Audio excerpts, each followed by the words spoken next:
20ನೇ ಶತಮಾನದ ಐಷಾರಾಮಿ ಕಾಲದಲ್ಲಿಯೂ ಸಮಾಜಮುಖಿಯಾಗಿ ಜನಮುಖಿಯಾಗಿ ಸಾರ್ಥಕ ಬದುಕು ಮಾದರಿ ಜೀವನ ಮಾಡಿದವರು ವಚನ ಪಿತಾಮಹ ಶಿವಶರಣ ಶ್ರೀ ಪ್ರಭು ಹಳಕಟ್ಟಿಯವರು.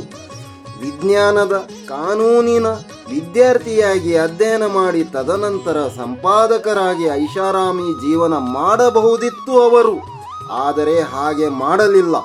ಶಿವಶರಣರ ತತ್ವ ಸಿದ್ಧಾಂತಗಳನ್ನು ಅಳವಡಿಸಿಕೊಂಡಿದ್ದವರು 12ನೇ ಶತಮಾನದಲ್ಲಿ ಶರಣರ ವಚನಗಳನ್ನು 20ನೇ ಶತಮಾನದಲ್ಲಿ ನವೀಕರಿಸಿ ವಚನಗಳನ್ನು ಬದುಕುಳಿಸಲು ತನ್ನನ್ನು ತಾವು ಅರ್ಪಿಸಿಕೊಂಡಂತ ಮಹಾನ್ ಶಿವಶರಣ ಶ್ರೀ ಪ್ರಭು ಹಳಕಟ್ಟಿಯವರು ಎಂದು ಕರ್ನಾಟಕ ವಿಶ್ವವಿದ್ಯಾಲಯದ ಶ್ರೀ ಬಸವೇಶ್ವರ ಅಧ್ಯಯನ ಪೀಠದ ಪ್ರಾಧ್ಯಾಪಕರಾದ ಡಾಕ್ಟರ್ ಈರಣ್ಣ ಇಂಜಗನೇರಿ ಹೇಳಿದರು. Shri Basaveshwara rural education and development trust ಮತ್ತು doctor Sharanappa M Kotagi charitable trust Sattur Dharwad ಇವರ ಸಂಯುಕ್ತಾಶ್ರಯದಲ್ಲಿ ವಚನ ಮಾಲಿಕೆ ಉಪನ್ಯಾಸ ಕಾರ್ಯಕ್ರಮದಲ್ಲಿ ಪ್ರಭು ಹಳಕಟ್ಟಿಯವರ ಜೀವನ ಮತ್ತು ಸಾಧನೆ ವಿಷಯ ಕುರಿತಾಗಿ ವಿದ್ಯಾರ್ಥಿಗಳನ್ನು ಉದ್ದೇಶಿಸಿ ಮಾತನಾಡಿದರು. ಅಧ್ಯಕ್ಷತೆ ವಹಿಸಿದ್ದ ಚೇರ್ಮನ್ನರಾದ ಡಾಕ್ಟರ್ ಶರಣಪ್ಪ ಕೊಟಗಿ ಕಾರ್ಯಕ್ರಮವನ್ನು ಉದ್ಘಾಟಿಸಿ ಇಂದಿನ ವಿದ್ಯಾರ್ಥಿಗಳು ಯುವಕರು ಶ್ರೀ ಶಿವಶರಣರ ವಚನಗಳನ್ನು ಕೇವಲ ಬಾಯಿ ಪಾಠಕ್ಕೆ ಸೀಮಿತವಾಗದೆ ಅವರ ತತ್ವ ಆದರ್ಶಗಳನ್ನು ಮೈಗೂಡಿಸಿಕೊಳ್ಳಬೇಕೆಂದು ಕರೆ ನೀಡಿದರು. ಶಿಕ್ಷಣ ಸಂಸ್ಥೆಗಳ ಟ್ರಸ್ಟಿಗಳಾದ ನಾಗರಾಜ್ ಕೊಟಗಿ ಸೇರಿದಂತೆ ರೂರಲ್ ಬಿಎಡ್ ಕಾಲೇಜಿನ ಪ್ರಾಚಾರ್ಯರಾದ ಡಾಕ್ಟರ್ ಮಹಾಂತೇಶ್ ಹಿರೇಮಠ್, ಹೋಮಿಯೋಪತಿ ಕಾಲೇಜಿನ ಪ್ರಾಚಾರ್ಯರಾದ ಡಾಕ್ಟರ್ ಶ್ರೀಮತಿ ಸರೋಜಿನಿ ದೇಸಾಯಿ, ಫಾರ್ಮಸಿ ಕಾಲೇಜಿನ ಪ್ರಾಚಾರ್ಯರಾದ ಡಾಕ್ಟರ್ ನವೀನ್ ಕರೇರ್ ಸೇರಿದಂತೆ ವಿದ್ಯಾರ್ಥಿಗಳು ಸಿಬ್ಬಂದಿಯೇತರ ವರ್ಗದವರು ಉಪಸ್ಥಿತರಿದ್ದರು. ಮಾಡಿದ ರೊಟ್ಟಿಗಳನ್ನು ನಾನು ಸಣ್ಣವನಿದ್ದಾಗ ಎಣಿಸುತ್ತಿದ್ದೆ.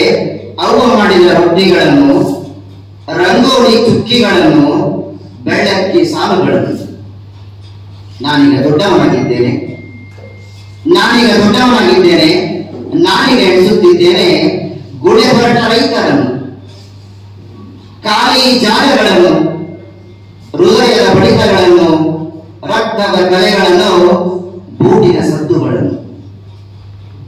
ಬಹುಶಃ ನಾನು ಮಾತನಾಡುವ ಈ ಸಾಲುಗಳಲ್ಲಿ 2 ತಲೆಮಾರುಗಳು ಮಾತನಾಡ್ತವೆ. ಅವ್ವ ಮಾಡಿದ ರೊಟ್ಟಿಗಳೆಣಿಸುವ, ಬೆಳ್ಳಕ್ಕಿಯ ಸಾಲುಗಳೆಣಿಸುವ, ರಂಗೋಲಿಯ ಚುಕ್ಕಿಗಳೆಣಿಸುವಂತ ತಲೆಮಾರು ಹಿರಿಯರಾಗಿದ್ರೆ, ಇವತ್ತು ನಾವು ವಾಸ್ತವಿಕ ಸಂದರ್ಭದಲ್ಲಿ ರಕ್ತದ ಕಲೆಗಳನ್ನ, ಬೂಟಿನ ಸದ್ದುಗಳನ್ನ ಎಣಿಸುವ ವರ್ತಮಾನದಲ್ಲಿದ್ದೀವಿ. ಸೊ ಇವತ್ತಿನ ಕಾರ್ಯಕ್ರಮ ಆ ಹಿರಿಯ ತಲೆಮಾರು ಮತ್ತು ಹೊಸ ತಲೆಮಾರಿನ ಮಧ್ಯದ ಒಂದು ಆಲೋಚನೆ ಸಂದರ್ಭ. ಹಾಗಾದ್ರೆ ನಮಗೆ ಹಿರಿಯ ತಲೆಮಾರಿ ಶ್ರೇಷ್ಠ ಏನು? ಆಗುವುದ ಇವತ್ತಿನ ನಮ್ಮ ವರ್ತಮಾನ ಕಾಲದ ಎಲ್ಲ ಸತ್ಯಗಳು ಒಪ್ಕೋಬೇಕೇನೋ? ಹಾಗೇನೂ ಅಲ್ಲ. ಆ ಹಳೆದು ತೂರುವ, ಆಯ್ಕೆ ಮಾಡುವ, ನಮ್ಮ ಭವಿಷ್ಯತ್ತಿಗೆ ಬೇಕಾಗುವಂತಹ ಸಂಗತಿಗಳನ್ನ ಗಳಿಸಿಕೊಳ್ಳುವ ರೂಪವಾಗಿ ನನಗೆ ಕಾರ್ಯಕ್ರಮ ಕಾಣುತ್ತೆ.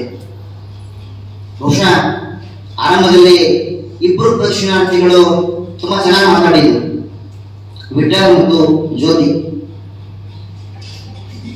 ಖಂಡಿತ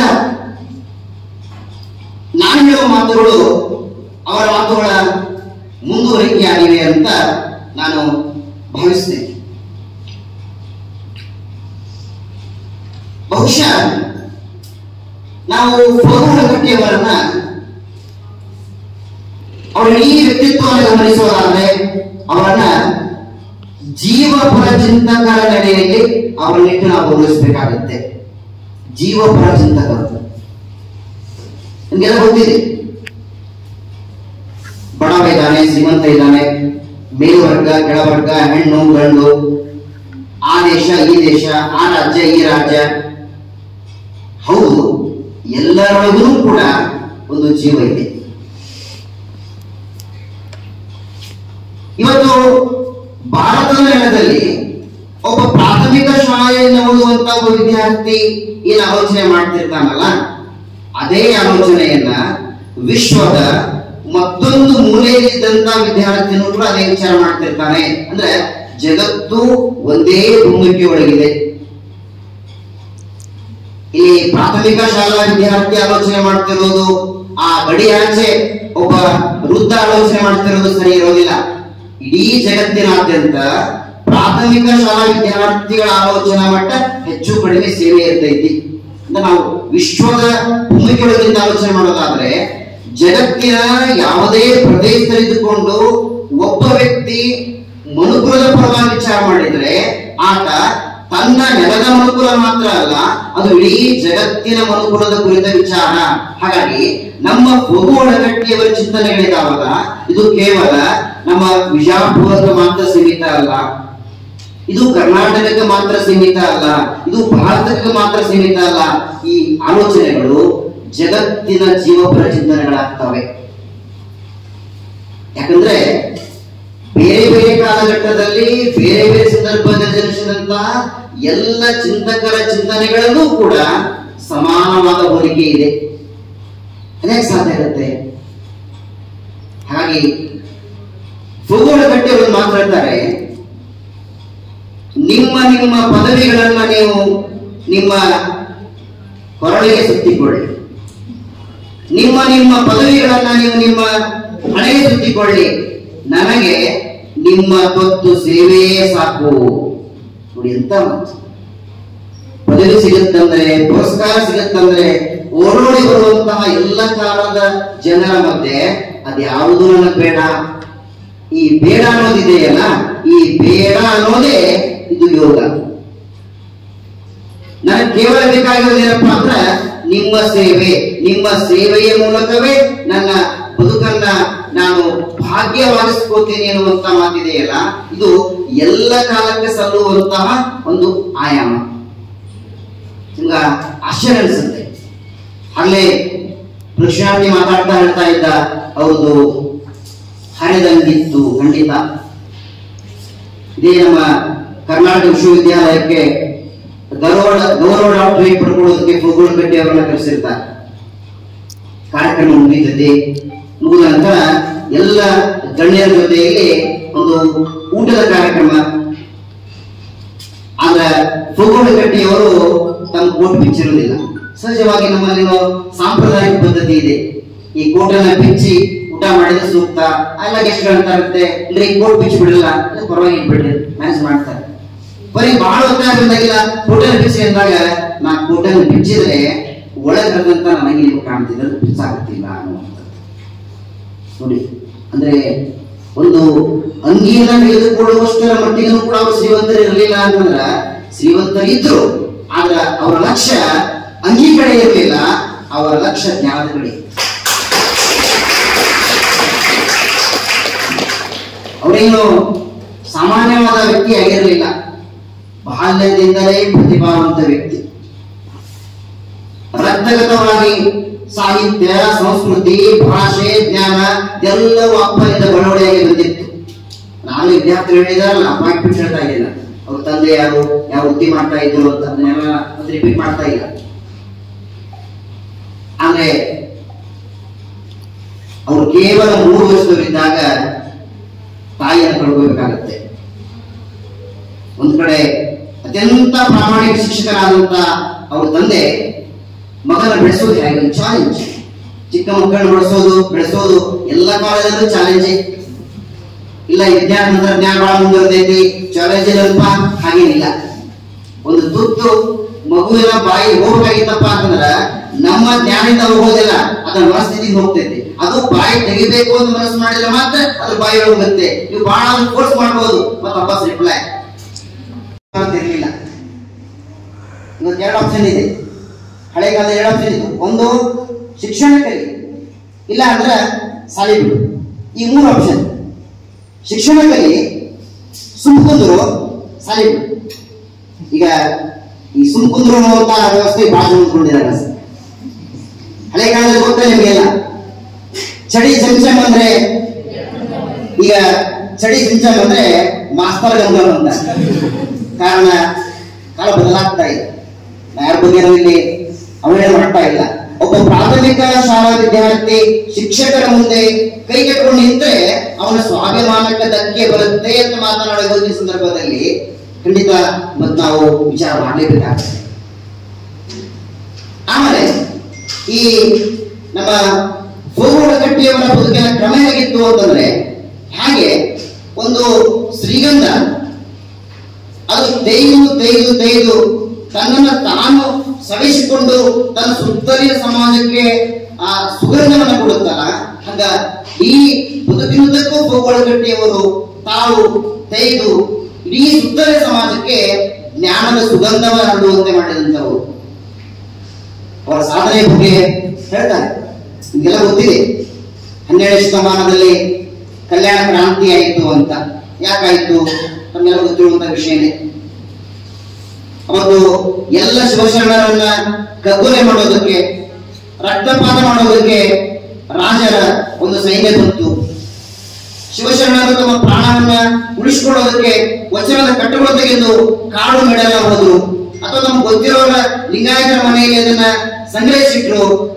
ಆದ್ರೆ ನಂತರ ಸುಮಾರು 200 ವರ್ಷಗಳ ಕಾಲ ವಚನ ಸಾಹಿತ್ಯ ಅದು ಪ್ರಧಾನವಾಗಿ ಬರಲೇ ಇಲ್ಲ.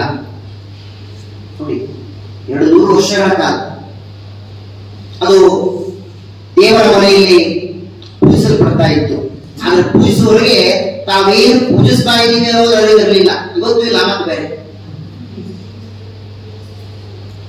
ಅದರ ಮಹತ್ವವಾಗಿರುವಂತಹ ಗೋಗೋಳಕಟ್ಟಿಯವರು ಗೆದ್ದಲು ಹಿಡಿದಿರುವಂತಹ, ಓದೋದಕ್ಕೆ ಸಾಧ್ಯ ಆಗದೇ ಇರುವಂತಹ, ಪುಟ ತೆರೆಯೋದಕ್ಕೆ ಸಾಧ್ಯ ಆಗದೇ ಇರುವಂತಹ ಆ ತಾಡೋಲೆಗಳನ್ನ ಸೂಕ್ಷ್ಮವಾಗಿ ಗಮನಿಸಿದ್ರು.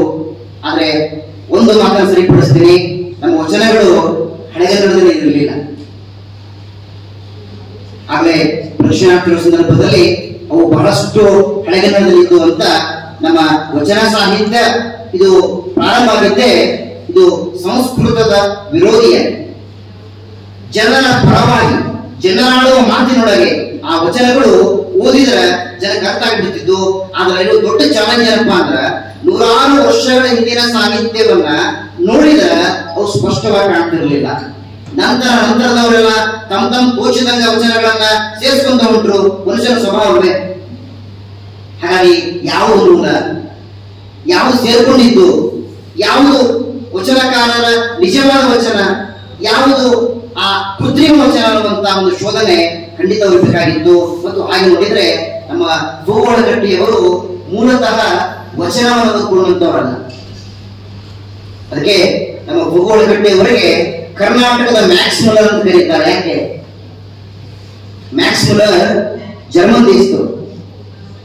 ಜರ್ಮನ್ ದೇಶದಿಂದ ಭಾರತಕ್ಕೆ ಬಂದಂತ ಮ್ಯಾಕ್ಸ್ ಮುಲ್ಲರ್ ನಿಮ್ಗೆ ಆಶ್ಚರ್ಯಗೊಳಿಸಬಹುದು, ತಮ್ಮ ಬದುಕಿನ 60 ವರ್ಷಗಳ ಕಾಲ ನೋಡಿ, 2 ವರ್ಷದ ಕೋರ್ಸ್ ಮುಗಿದ್ರೆ ನಮ್ಮ ರಾಮಾಯಣ ಮಹಾಭಾರತ ಹೇಳ್ತೈತೆ. ಅಪ್ಪ ಇದು ಮುಗಿತಲ್ಲ, ಖುಷಿ ಸಹಜ, ಮನುಷ್ಯ ನಾನು ಅಷ್ಟೇ. ಅದು 60 ವಸಂತಗಳ ಕಾಲ ಸಂಸ್ಕೃತವನ್ನು ಅಧ್ಯಯನ ಮಾಡಿ ಆ ಜ್ಞಾನವನ್ನ ಗ್ರಹಿಸಿ ಸಂಸ್ಕೃತ ಭಾಷೆಯ ಜ್ಞಾನವನ್ನ ಜರ್ಮನ್ ಭಾಷೆಗೆ ಪರಿವರ್ತಿಸುವಂತ ಕೆಲಸವನ್ನ ಯಾವ ಆ ಮ್ಯಾಕ್ಸ್ ಮುಲ್ಲರ್ ಮಾಡ್ತಾರೋ, ಅದೇ ತರ ನಮ್ಮ ಕರ್ನಾಟಕದಲ್ಲಿ ವಿಜ್ಞಾನದ ವಿದ್ಯಾರ್ಥಿಯಾದ, ಕಾನೂನಿನ ವಿದ್ಯಾರ್ಥಿಯಾದ ನಮ್ಮ ಗೋಗೋಳಕಟ್ಟಿಯವರು ಕಾಲದ ಒಂದು ಹೊಡೆತಕ್ಕೆ ಬದಲಾಗಿ ಅದೇನೋ ಅಂತಾರಲ್ಲ ಯೋಗ, ಬಹುಶಃ ಅವರು ವಚನಗಳನ್ನ ಅಧ್ಯಯನ ಮಾಡ್ತಾರೆ ಅಂತ ಅವರು ಅನ್ಕೊಂಡಿರಲಿಲ್ಲ. ಹಾಗೇನೆ ನಾನು ಇವತ್ತು ಈ ಕಾರ್ಯಕ್ರಮದಲ್ಲಿ ಮಾತನ್ನು ನಾವು ಅನ್ಕೊಂಡಿದ್ದಿಲ್ಲ, ನನಗೂ ಇದು ಯೋಗನೇ. ಹಾಗೇನೆ ನಿನ್ನ ಸರ್ನ ಭೂತವೋ ಪ್ರೇತವೋ ಪರಲೋಕವೋ ಪುನರ್ಜನ್ಮವೋ ಅದೇನು ತಿರುಗಿ ಬಂದವರಿಲ್ಲ, ವರದಿ ತಂದವರಿಲ್ಲ, ಧರೆ ಬಾಳದನರೇ ಮಂಕುತಿಮ್ಮ ಅಂದ್ರೆ ಸಾವಿನ ನಂತರ ಏನಂತ ತಿಳ್ಕೊಂಡು ನಮಗೂ ಗೊತ್ತಿಲ್ಲ. ಯಾರು ಕೇಳ್ಬೇಕಂತಂದ್ರೆ ಹೋಗೋರು ವಾಪಸ್ ಬಂದಿಲ್ಲ. ಹಾಗಾಗಿ ಈ ಇರುವ ಬದುಕಿದೆಯಲ್ಲ, ಇರುವ ಬದುಕನ್ನ ಸಾರ್ಥಕ ಮಾಡಿಕೊಳ್ಳೋದು ಅಂತಂದ್ರೆ ಸಾಧ್ಯವಾದ ಮಟ್ಟಿಗೆ ನಮ್ಮ ಸುತ್ತಲಿನ ಸಮಾಜಕ್ಕೆ ನಾವು ಹೋದ ನಂತರನೂ ಕೂಡ ನಮ್ಮನ್ನು ನೆನೆಸುವ ಹಾಗೆ ಒಂದು ಹೊಸ ಕ್ರಿಯಾ ಯೋಜನೆಯನ್ನು ರೂಪಿಸೋದು ಅಂತ ಕ್ರಿಯಾ ಯೋಜನೆ ರೂಪಿಸಿ ಯಶಸ್ವಿಯಾದಂಥವರು ನಮ್ಮ ಗೋಗೋಳಕಟ್ಟಿಯವರು ಅನ್ನುವಂಥದ್ದನ್ನ ನಾವಿಲ್ಲಿ ಹೇಳಬೇಕಾಗತ್ತೆ. ಆಮೇಲೆ ನಮ್ಮ ಗೋಗೋಳಕಟ್ಟಿಯವರು ಸ್ಥಾಪಿಸಿದಂತಹ 2 ಪತ್ರಿಕೆಗಳು ಯಾವುದು ಅಂತಂದ್ರೆ, ಅವರು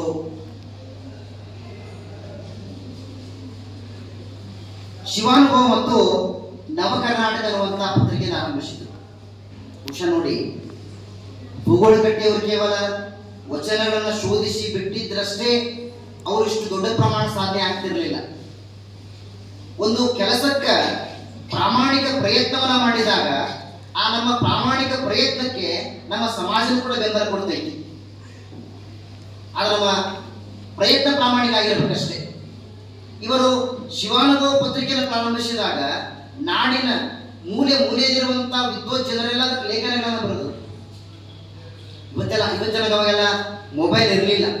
ಹಾಗಾಗಿ ಜನ ಆ ಪತ್ರಿಕೆಯನ್ನು ಓದುವುದರ ಮೂಲಕ ತಮ್ಮ ಜ್ಞಾನವನ್ನ ಹೆಚ್ಚಿಸುವಂತಹ ಒಂದು ಕಾರ್ಯವನ್ನ ಮಾಡಿದಾಗಾಯ್ತು.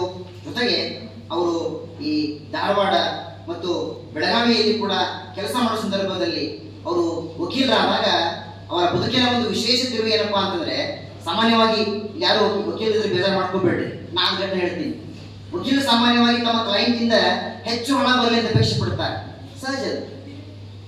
ಆದ್ರೆ ಇವರು ತಮ್ಮ ಕ್ಲೈಂಟಿಗೆ ಹೇಳ್ತಿದ್ರಂತೆ, ಅಲ್ರಿ ನಿಮ್ಮ ಸ್ವಪ್ರತಿಷ್ಠೆ, ನಿಮ್ಮ ಹಮ್ಮು ಬಿಗುಮಾನಗಳಿಗೆ ಬಿದ್ದು ಯಾಕೆ ದುಡ್ಡು ಕಳ್ಕೊಳ್ತೀರಿ?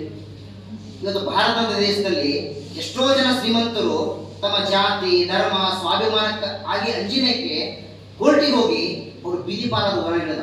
ಅದಕ್ಕೆ ಇಬ್ಬರನ್ನು ಕರೆಸಿ ಹಳ್ಳಿಗಳಲ್ಲಿ ಹೋಗಿ ಅವರೇ ನ್ಯಾಯ ಬಗೆಹರಿಸಿದ್ರಂತೆ. ಹೀಗಾಗಿ ಜನ ಅವ್ರಿಗೆ ಹತ್ರ ಆದಂತೆ, ಅದು ದುಡ್ಡು ಅವರಿಂದ ದೂರ ಆಯ್ತು.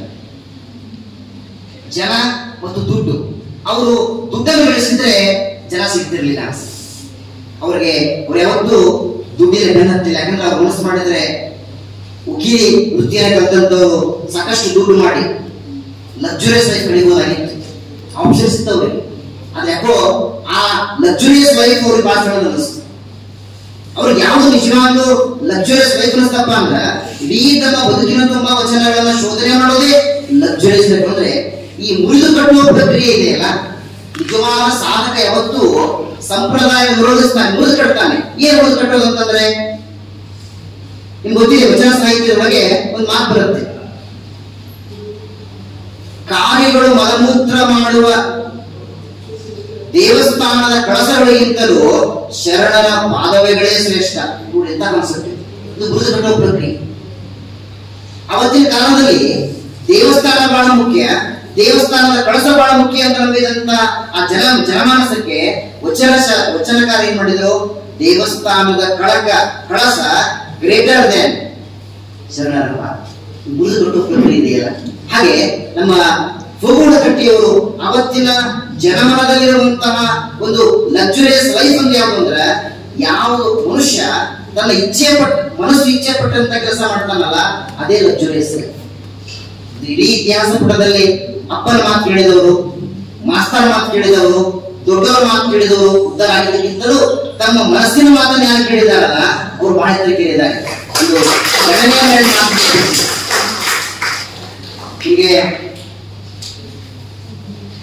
ಜ್ಞಾನಪೀಠ ಪ್ರಶಸ್ತಿ ಪುರಸ್ಕೃತ ಶಿವರಾಮ್ ಕಾರಂತರು ಗೊತ್ತಲ್ಲ, ಕಾರಂತರು ತಮ್ಮ ಮಗನನ್ನ ಒಬ್ಬ ಸಾಫ್ಟ್ವೇರ್ ಇಂಜಿನಿಯರ್ ಮಾಡಬೇಕಂತ ತಿಳ್ಕೊಂಡು ಬಹಳ ಪ್ರಯತ್ನ ಪಟ್ಟರು. ಜಾಣ ಇದ್ದಾಗ ಒಂದು ಇಂಜಿನಿಯರಿಂಗ್ ಕಾಲೇಜಿಗೆ ಸೀಟು ಕೊಡಿಸಿದ್ರು. ಅದ್ ಯಾಕೋ ಮಗ ಕಲಿಯಾಕ ಬಲ್ಲ, ನಾ ಕಲಿಯಾಕ ಬಲ್ಲ. ಮತ್ತೆ ಏನ್ ಮಾಡ್ತೀಪ? ನಾ ರಿಸರ್ಚ್ ಮಾಡ್ತೀನಿ. ಏನ್ ರಿಸರ್ಚ್ ಮಾಡ್ತೀಪ? ನಾ ಕಾಡಿಗೆ ಹೋಗಿ ಅಂತ ತಿಳ್ಕೊಂಡು ಅವ ಈ ಸಾಫ್ಟ್ವೇರ್ ಇಂಜಿನಿಯರ್ ಕಲಿಯೋದು ಬಿಟ್ಟು ಕಾಡಿಗೆ ಹೋಗಿ ಸಂಶೋಧನೆ ಮಾಡಾಕತ್ತಂತ. ನೋಡ್ರಿ, ಮಾಡಿದಿರುವುದು ಒಂದು 50-60 ವರ್ಷ ಹಿಂದಿನ ಕತೆ. ಇವತ್ತೇ ಸಾಫ್ಟ್ವೇರ್ ಇಂಜಿನಿಯರ್ ಅಂತ ದೊಡ್ಡ ಗೌರವ ಇದೆ. ಅವತ್ತಿನ ಕಾಲದಲ್ಲಿ ಇನ್ನೂ ದೊಡ್ಡ ಗೌರವ ಇತ್ತು. ಒಂದ್ಸಲ ಅಪ್ಪ ಮಗ ಏನ್ ಮಾಡ್ತಾನೆ ತಿಳ್ಕೊಂಡು ಕಾಡಿಗೆ ನೋಡಿದಂತ ಮಗ ಎರಡೂ ಕಟ್ಟಿಗೆ ಹಿಡ್ಕೊಂಡು ಈ ಹುಲಿ ಲತ್ತಿ ಎತ್ತಿ ಈ ಕಡೆ ಹಾಕ್ತಿದ್ದಂತ ಅಪ್ಪನ ಬಹಳ ಬೇಜಾರಾಗ್ತಂತ. ಅವಳು ಇಂಜಿನಿಯರಿಂಗ್ ಓದಿ ಸಾಫ್ಟ್ವೇರ್ ಇಂಜಿನಿಯರ್ ಆಗಿದ್ರೆ ಲದ್ದಿ ಹಾಸಕ್ ಬಂದಿಲ್ಲ ಮಾರಾಯ. ಇಲ್ಲ, ನನ್ಗೆ ಇಂಟ್ರೆಸ್ಟ್, ನನ್ಗೆ ಇದ್ರಾಗ ಆಸಕ್ತಿ. ಮಾತು ಕೇಳದೇ ಇದ್ರೆ ಅಪ್ಪನ ಏನ್ ಮಾಡ್ತಾರ, ಹಾಳಾಗೋಗ್ಬಿಡ್ತ, ಹಾಳಾಗೋದಂತ. ಹಂಗ ಹಾಳಾಗುವಂತ ಅಂತ ಬಂದರೆ ಅದನ್ನ ರಿಸರ್ಚ್ ಮಾಡಿದ್ರು. ಮುಂದೆ ಹುಲಿ ಮೇಲೆ PhD ಮಾಡಿದ್ರು. ಇವತ್ತು ಇಂಟರ್ನ್ಯಾಷನಲ್ ಮಟ್ಟದೊಳಗ ಯಾವ್ದಾದ್ರು ಸಾವಿರಾರು ಕೋಟಿ ರೂಪಾಯಿ ಬಜೆಟ್ ಇತ್ತಪ್ಪ ಅಂದ್ರ ಅದ್ರಾಗ ಉಲ್ಲಾಸ್ ಕಾರಂತ ಇರ್ತಾರೆ. ಸರ್ಚ್ ಮಾಡಿ ನೋಡ್ರಿ, ಉಲ್ಲಾಸ್ ಕಾರಂತ್ ವನ್ಯಜೀವಿ ತಜ್ಞ. ಒಂದ್ ವೇಳೆ ಅಪ್ಪನ ಮಾತು ಕೇಳಿದ್ರೆ ಅವ್ರು ಕೇವಲ ಸಾಫ್ಟ್ವೇರ್ ಇಂಜಿನಿಯರ್ ಆಗಿ ಯಾವುದೋ ಬಿಲ್ಡಿಂಗ್ ಕಟ್ಟಿ ಮರ್ತು ಬಿಡ್ತಿದ್ರು. ಅದು ತಮ್ಮ ಮನಸ್ಸಿನ ಮಾತು ಕೇಳಿದಾರಲ್ಲ ಇವತ್ತಿಗೂ ಜೀವಂತಿದ್ದಾರೆ. ಆದ್ರೆ ಒಂದು ಗೊತ್ತಿರಲಿ, ನಿಮ್ಮ ಮನಸ್ಸಿನ ಮಾತನ್ನ ಕೇಳೋರಿಗೆ ಹಳೆಯದನ್ನ ಮುರಿಯೋ ತಾಕತ್ತಿರ್ಬೇಕಷ್ಟೇ. ನಗರಕ್ಕೆ ಮಗಕ್ಕೆ ಹಾಕ್ಬಾರ್ದು. ಅದು ಪ್ರಭು ಒಳಗಟ್ಟಿಯವರು ಏನ್ ಮಾಡಿದ್ರಪ್ಪ ಅಂದ್ರ ತಮ್ಮ ಮನಸ್ಸಿನ ಮಾತನ್ನು ಕೇಳಿದ್ರು, ಹಳೆಯ ವ್ಯವಸ್ಥೆಯನ್ನ ಮುರಿಯುವ ರೀತಿಯಲ್ಲಿ ಸಂಪ್ರದಾಯ ಕಟ್ಟಿದ್ರು. ಎಲ್ಲಿಯವರೆಗೂ ಕನ್ನಡ ಸಾಹಿತ್ಯ ಇರ್ತೈತಿ, ಎಲ್ಲಿಯವರೆಗೂ ನಾಡು ನುಡಿ ಇರ್ತೈತಿ, ಅಲ್ಲಿವರೆಗೂ ಪ್ರಭು ಒಳಗಟ್ಟಿಯವರ ಹೆಸರು ಅಜರಾಮರ. ಯಾಕಂದ್ರ ಅವರು ಜನಮಾನಸದ ವ್ಯಕ್ತಿಯಾಗಿ ನಮಗ ಖಂಡಿತನ್ನ ನಾವು ಕಾಣ್ತೇವೆ. ಆಗಲೇ ಆ ವಿದ್ಯಾರ್ಥಿ ಹೇಳ್ತಾ ಇದ್ದ, ಒಂದು ಸ್ವಂತ ಮನೆಯನ್ನ ಮಾರಿ ಮುದ್ರಣವನ್ನ ಪ್ರಾರಂಭಿಸ್ತಾರೆ ಅಂದ್ರೆ ಎಷ್ಟು ಸುಲಭದ ಕೆಲಸ ಅಲ್ಲ. ಆಮೇಲೆ ಇನ್ನೊಂದು ಕರೆಕ್ಷನ್ ಮಾಡಿಬಿಡ್ತೀನಿ. ಏನು ಅಂದ್ರೆ, ಆ ಕ್ರೈಸ್ತ ಧರ್ಮದವರು ಈ ಫೋಗೋಡಗಟ್ಟಿಯವರು ಕಳಿಸಿದಂತಹ ವಚನ ಶಾಸ್ತ್ರ ಸಾರವನ್ನು ಮುದ್ರಿಸಲಿಲ್ಲ. ಅವರ ಅಕ್ಷರ ದೋಷದಿಂದ ಅಲ್ಲ, ಅದರ ಕಠಿಣತೆಯಿಂದ ಅಲ್ಲ. ಅವರು ಅದನ್ನು ಓದಿದಂತೆ ಇಡೀ ಆ ವಚನ ಶಾಸ್ತ್ರ ಸಾರ ಓದಿದಾಗ ಅವರಂತೆ ನಮ್ಮ ಕ್ರೈಸ್ತ ಧರ್ಮ ಹೇಳುವ ತತ್ವ ಮತ್ತು ನಿಮ್ಮ ತತ್ವ ಒಂದೇ ಐತಲ್ಲ. ಮತ್ತೆ ನಮ್ಮ ಕ್ರೈಸ್ತ ಧರ್ಮದ ಏನಂತಪ್ಪ ಅಂತಂದ್ರೆ, ನಮ್ಮ ಧರ್ಮವನ್ನ ಬಿಟ್ಟು ಬೇರೆ ಧರ್ಮವನ್ನ ಪ್ರಚಾರ ಮಾಡೋಣ ಅಂತ ಹೇಳ್ತೈತಿ. ಆದ್ರೆ ಬಸವಣ್ಣವರ ತತ್ವಗಳು ಕೂಡ ಸಿಮಿಲರ್ ಅದಾವಲ್ಲ. ಈಗ ಏನೋ ಅದನ್ನ ಪ್ರಿಂಟ್ ಮಾಡಕ್ ಬಲ್ಲ ಅಂದ್ರು, ಹಾಕಳಕ್ ಬಲ್ಲ ಅಂದ್ರು, ತಿಳಿದಿಕ್ಕಲ್ಲ. ಅದ್ರ ಕೊನೆಗೆ ಅವರೇ ಒಂದು ಮುದ್ರಣವನ್ನ ಮಷಿನ್ ಖರೀದಿ ಮಾಡಿ ಅವರು ಅದನ್ನ ಮುದ್ರಿಸುವಂತ ಕೆಲಸ ಮಾಡ್ತಾರೆ. ಖಂಡಿತವಾಗ್ಲೂ ಒಂದು ಮಾತು ಎಲ್ಲ ಕಾಲದಲ್ಲಿ ಇರ್ತೈತಿ. ಏನಪ್ಪಾ ಅಂದ್ರೆ, ಆಲ್ ಈಕ್ವಲ್ ಬಿಫೋರ್ ಲಾ ಅಂತ ಹೇಳ್ತಾರೆ. ಸಮಾನ ನೋ ಈಕ್ವಲ್ ಬಿಫೋರ್ ಲಾ ಇರ್ತೈತಿ. ಆದ್ರೆ ಒಂದು ಸಂದರ್ಭದಲ್ಲೂ ಕೂಡ ಇವರ ಒಂದು ನೋವಿನ ಒಂದು ಮಾತು ಏನಪ್ಪಾ ಅಂದ್ರ, ನಾವೇನಾದ್ರೂ ಸಮಾಜಕ್ಕೆ ಒಂದು ಒಳ್ಳೆಯ ಕೆಲಸ ಮಾಡಕ್ ಹೋದ್ವಿ ಅಂತಂದ್ರೆ ಪ್ರತಿಯಾಗಿ ನಮ್ಮ ಸಮಾಜದಿಂದ ಎಷ್ಟು ಲಾಭ ಸಿಗುತ್ತೆ ಅನ್ನೋದು ಯಾವತ್ತೂ ಬಹಳ ಕಡಿಮೆ ಇರ್ತೈತಿ. ಇವ್ರು ಹೇಳ್ತಾರೆ, ನನಗ ಸಮಾಜದಿಂದ ಬಹಳ ಸಪೋರ್ಟ್ ಅಲ್ಲ, ಒಂದು ಊರಿನಾಗ ಮಣ್ಣಷ್ಟು ಸಪೋರ್ಟ್ ಆಗಲ್ಲ ಅಂತ ಹೇಳ್ತಾರೆ. ಒಂದು ಊರಿನ ಮಣ್ಣೆಷ್ಟು ಬರ್ತೇವೆ ನೋಡೋಣ. ಹಾಗಾಗಿ ಸಮಾಜ ಸೇವೆ ಮಾಡುವವರು ಒಂದು ಮಾಡಬೇಕಾದ ನಿರ್ಧಾರ ಏನಪ್ಪಾ ಅಂದ್ರ, ನಾನು ನನ್ನ ಮನಸ್ಸಿನ ತೃಪ್ತಿಗೋಸ್ಕರ ಸಮಾಜ ಸೇವೆ ಮಾಡ್ತೇನೆ ಅಷ್ಟೇ. ಈ ಭೂಗೋಳಗಟ್ಟಿಯವರು 84 ವಸಂತಗಳ ತುಂಬ ಜೀವನವನ್ನ, ಸಾರ್ಥಕ ಜೀವನವನ್ನು ಸಾಗಿಸಿದ್ರಲ್ಲ. ಇಡೀ ಲಿಂಗಾಯತ ಸಮುದಾಯಕ್ಕೆ ಇವತ್ತು ಕೂಡ ಭೂಗೋಳಗಟ್ಟಿಯವರಂದ್ರೆ ಒಬ್ಬ ಮಾದರಿ ವ್ಯಕ್ತಿ.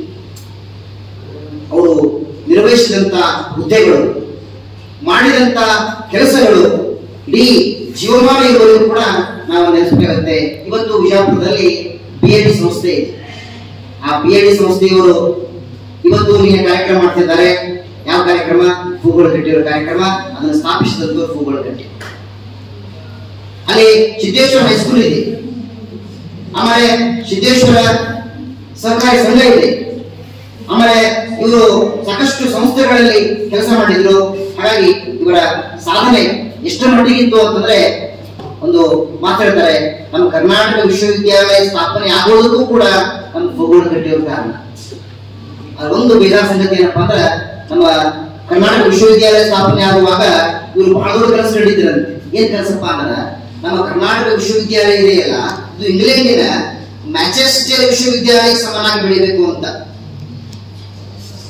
ಹಾಗೆ ನೋಡಿದರೆ ನಮ್ಮ ಉತ್ತರ ಕರ್ನಾಟಕದವರಿಗೆ ಈ ಕರ್ನಾಟಕ ವಿಶ್ವವಿದ್ಯಾಲಯವೇ ಆಕ್ಸ್ಫೋರ್ಡ್ ಕೇಂಬ್ರಿಡ್ಜ್ ಇದ್ದಂಗೆ, ಇಲ್ಲ ಅಂತ ಹೋಗ್ತೀನಿ.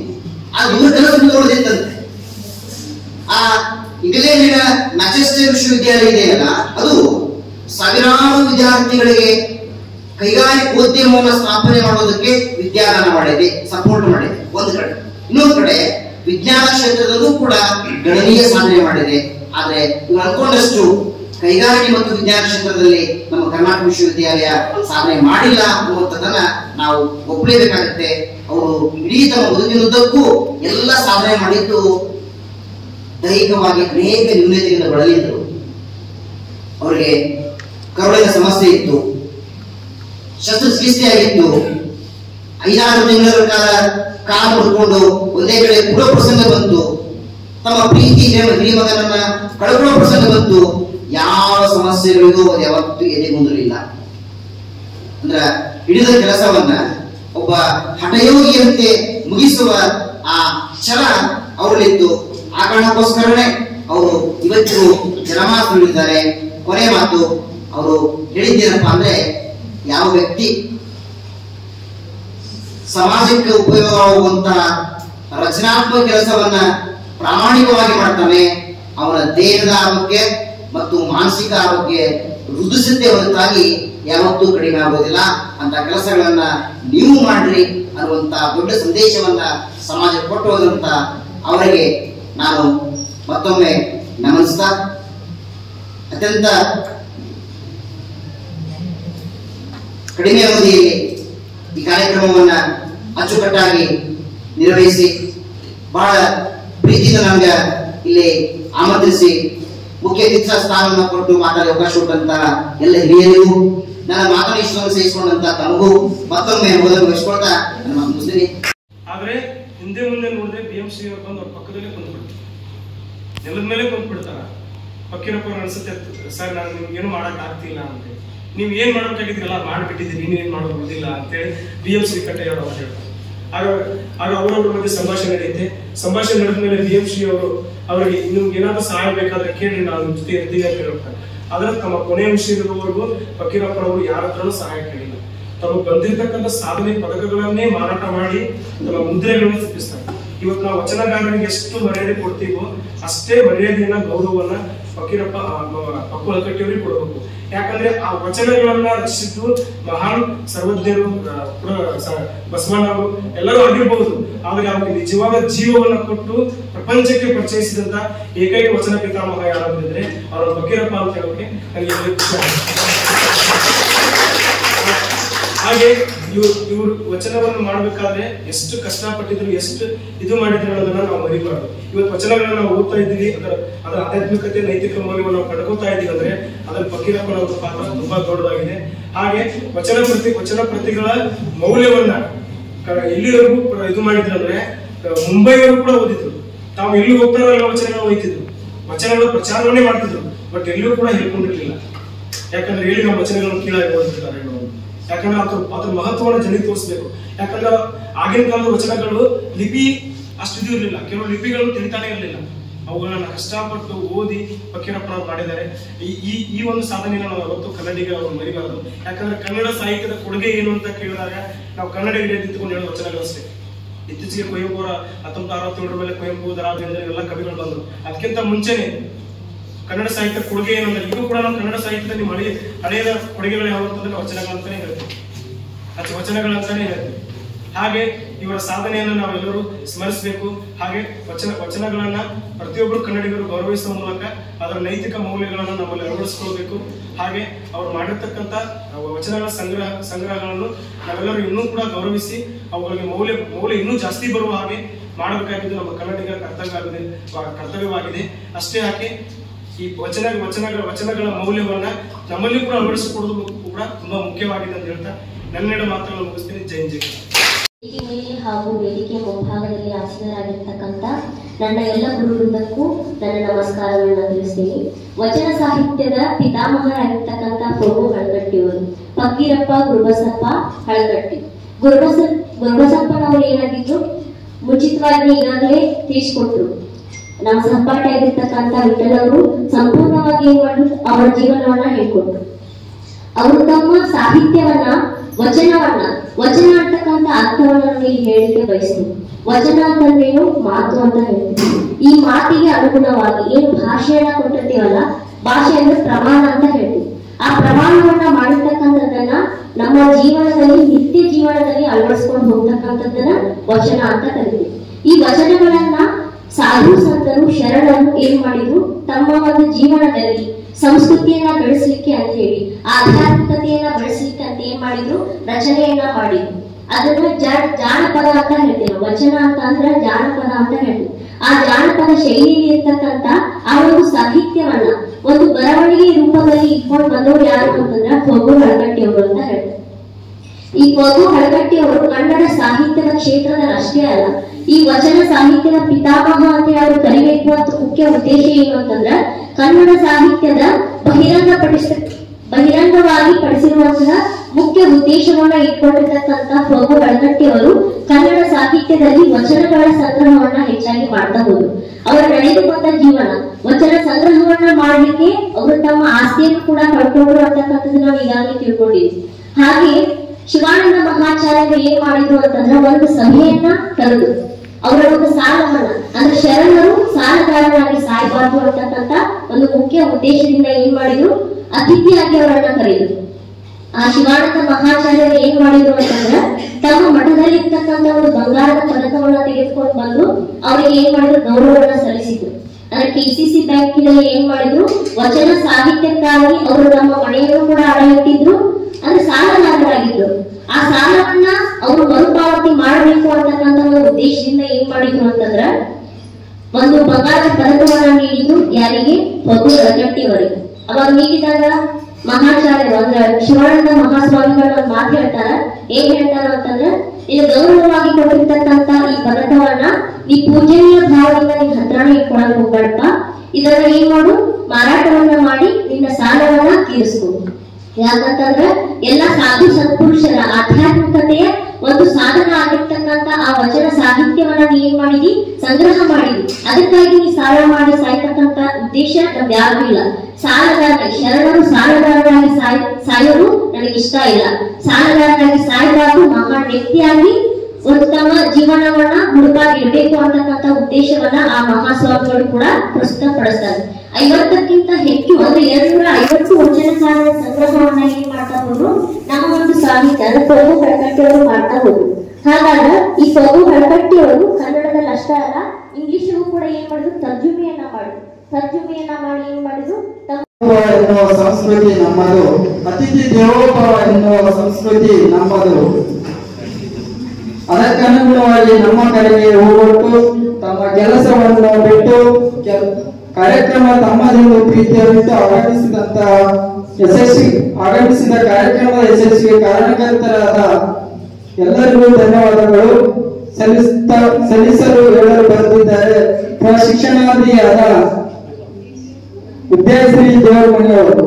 ನಡೆಯುವ ಅವಶ್ಯಕತೆ ಇಲ್ಲ, ಸತ್ಯದ ಜೊತೆ ನಡೆಯಿರಿ, ಆಗ ಒಂದು ದಿನ ಸಮಯವೇ ನಿಮ್ಮ ಜೊತೆ ನಡೆಯುತ್ತದೆ ಎಂದು ಹೇಳುತ್ತಾ Shri Basaveshwara rural education and development trust ಹಾಗೂ doctor Sharanappa M Kotagi charitable trust Sattur ಇವರ ಸಂಯುಕ್ತ ಆಶ್ರಯದಲ್ಲಿ ನಡೆದ ವಚನ ಮಾಲಿಕೆ ಫಗು ಹಳಕಟ್ಟಿಯವರ ಜೀವನ ಮತ್ತು ಸಾಧನೆ ಈ ಕಾರ್ಯಕ್ರಮಕ್ಕೆ ಮುಖ್ಯ ಅತಿಥಿಗಳಾದ ಡಾಕ್ಟರ್ ಈರಣ್ಣ ಇಂಜಗೇರಿ, ಪ್ರಾಧ್ಯಾಪಕರು, ಶ್ರೀ ಬಸವೇಶ್ವರ ಅಧ್ಯಯನ ಪೀಠ, ಕರ್ನಾಟಕ ವಿಶ್ವವಿದ್ಯಾಲಯ ಧಾರವಾಡ ಇವರಿಗೆ ವಂದನೆ ಮತ್ತು ಅಭಿನಂದನೆಗಳು.